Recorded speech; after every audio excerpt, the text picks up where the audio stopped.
নমস্কার, আমি সমিতা শাস্ত্রী। আজকে আবার এলাম আপনাদের কাছে একটি নতুন তথ্য নিয়ে জানাতে, যেটা আপনাদের দৈনন্দিন জীবনে অনেক কাজে দেবে।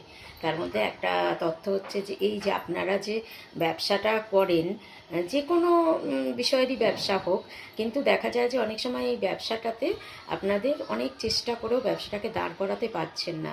মানে নানা রকম একটা না একটা সমস্যা হয়ে যাচ্ছে। অনেক লোন নিচ্ছেন, লোনটাকে মেটাতে পারছেন না। লোনটা মেটালেন তো পয়সা জমাতে পারলেন না, পয়সা জমালেন তো ব্যবসাটাকে ভালো করে এগিয়ে নিয়ে যেতে পারলেন না। এই রকম যাদের সমস্যা হচ্ছে তারা একটা উপায় করতে পারেন। সেটা হচ্ছে যে আপনারা মানে যে কোনো শনি মঙ্গলবার দিনকে 5টা পান পাতা নেবেন আর 8টা বট পাতা নেবেন। সেটাকে লাল সুতোয় ভালো করে বেঁধে আপনার দোকানের পূর্ব দিকে টাঙিয়ে রাখবেন। এবার এক সপ্তাহ পর যদি শনিবার করেন তো পরের শনিবার, যদি মঙ্গলবার করেন তো পরের মঙ্গলবার ওই পান পাতা আর বট পাতাটাকে খুলবেন, খুলে জলে দিয়ে দেবেন।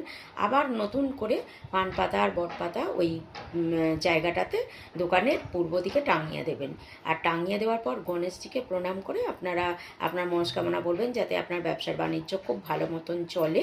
তাহলে আপনি গণেশজিকে 8টা বা 18টা বা 80টা আপনার যতটা মন চায় লাড্ডু দিয়ে গণেশজির পুজো দেবেন। এইটা আপনারা করুন কম করেও 3 মাস, দেখবেন আস্তে আস্তে আপনার ব্যবসা বাণিজ্যটা ভালোর দিকে যাচ্ছে। তো আজকের মতন শেষ করছি। ভালো থাকবেন সবাই।